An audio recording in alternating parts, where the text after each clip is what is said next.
Alam mo ba kung gaano nakakatakot kapag nakilala mo ang sarili mong pangalan online? Akala ko simpleng biro lang, hanggang sa natutunan kong may presyo pala ang kuryosidad. Kung ikaw ay mahilig sa mga kwento ng kababalaghan at katatakutan, ay ilike mo na ang videong ito at don't forget to subscribe. Salamat.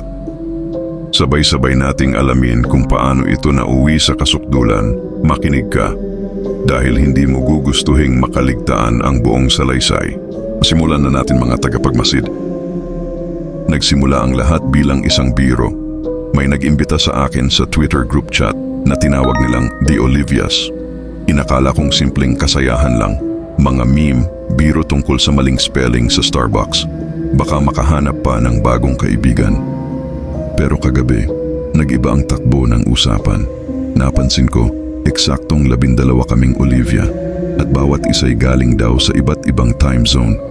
Ang nakakapagtaka, lahat ng mensahe ay may parehong oras na naka-timestamp, 11:10 ng gabi. Dumating ang unang coded message, mga numero at emojis na parang inside joke. Pero maya-maya, ako na mismo ang tinatag nila. Sabi nila, I-decode mo at sundan. nang tanungin ko kung ano ang ibig sabihin, isang Olivia ang nagpadala ng malabong litrato ng mismong pinto ng apartment ko, kuha mula sa hallway. Nanginig ang katawan ko. Hindi ko naman sinabi kanino man ang address ko. Kinagabihan, mas naging tiyak ang mga utos, mga coordinates, isang oras at isang parirala. Dalhin mo ang bagay na hindi mo kayang iwan. Ayokong sumunod, pero tuwing susubukan kong umalis sa chat, nagyayelo ang cellphone ko at laging may bagong mensahe. Ikaw na ang susunod, Olivia.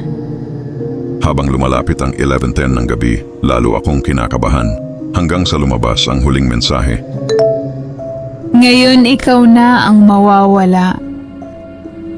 Bigla na lang nag-on ang camera ng cellphone ko at sa screen, hindi ko nakita ang mukha ko, kundi 12 Olivia na nakatayo sa likuran ko. Pareho ang mga mata namin, pero wala isa mang nakangiti.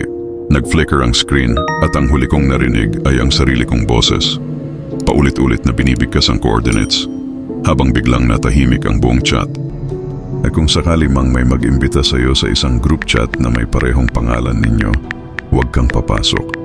Dahil baka hindi na ikaw ang lumabas. wakas.